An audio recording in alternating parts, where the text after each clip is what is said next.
In today's video, I'm going to teach you split a window using the corner handle. By the end, you'll know exactly how to split an editor panel quickly and cleanly so you can work with multiple editors at the same time without breaking your focus. First, take a moment to identify the panel you want to split. Think of a panel as the area where your editor content lives. Now move your mouse toward one of two precise spots, the top right corner or the bottom left corner of that panel. These are the active corners for splitting. As you hover right on the corner, look closely at your mouse pointer. When you're in the correct place, the cursor will change into a crosshair. If you see a double arrow instead, you're probably on the edge for resizing. Slide a little closer to the corner until the crosshair appears. Once you get the crosshair, click and drag inward toward the center of the panel. Keep the motion smooth and deliberate. Dragging inward tells the editor you want to create a second panel from this one.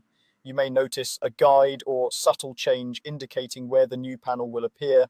When you're happy with the placement, simply release the mouse button to confirm. That's it, your split is created. You'll now see a new panel alongside the original, giving you room for another editor. This layout is great for side-by-side comparisons, referencing documentation while you work, or monitoring output in one panel while editing in the other. Because the split is created directly from the corner handle, it's fast and consistent, and you don't need to hunt through menus to set it up.